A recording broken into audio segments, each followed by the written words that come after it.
সম্প্রতি ড্যান্ডি নামে নতুন ও সহজলভ্য মাদকে আসক্ত হয়ে পড়েছে বেশিরভাগ পথশিশু।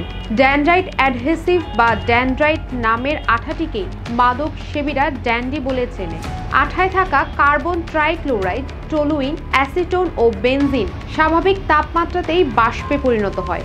এটি জুতা তৈরি ও রিকশার টায়ার টিউব লাগানোর কাজে ব্যবহার করা হয়। এই আঠা পলিথিনের মধ্যে রেখে নিঃশ্বাস নিলে নেশা হয়। দীর্ঘমেয়াদে এই নেশা শরীরের মারাত্মক ক্ষতি করতে পারে।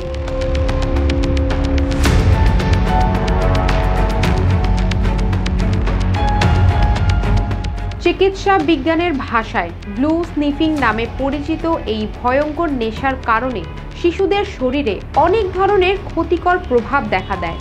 এর ফলে মাথা ঘোরা, চলাচলে অসংলগ্নতা, ক্ষুধাবন্দা, বমি বমি ভাব, রক্তবমি, অজ্ঞান হয়ে যাওয়ার লক্ষণ দেখা দেয়। এমনকি নেশার অতিমাত্রায় নিউমোনিয়া, হার্ট ফেইলিয়ার কিংবা শ্বাসরোধ বা দুর্ঘটনার কারণে আক্রান্ত ব্যক্তির মৃত্যুও ঘটতে পারে।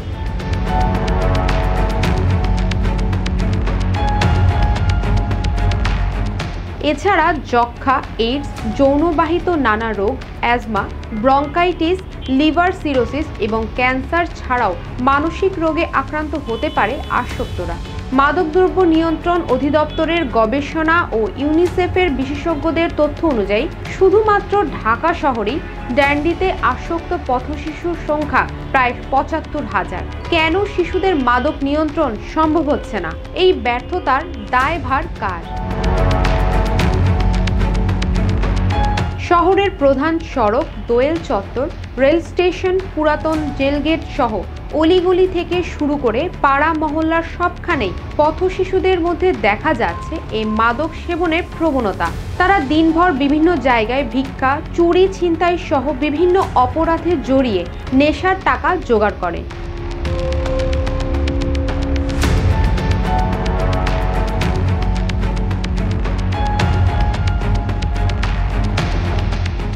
মূলত এসব পথশিশুরা নেশা করার জন্য আঠাটি, মুচি এবং বিভিন্ন বৈদ্যুতিক যন্ত্রপাতি ও হার্ডওয়্যারের দোকান থেকে কেনে।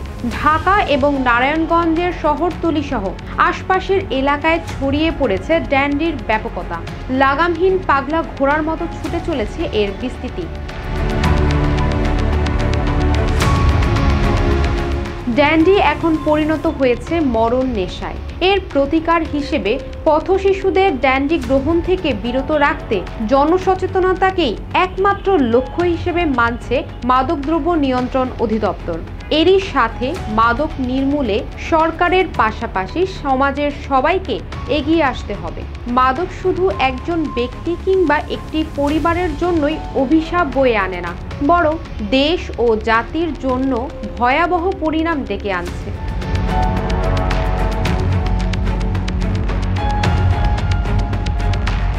শ্রাবণী সরকার, গ্লোবাল ভয়েস 24।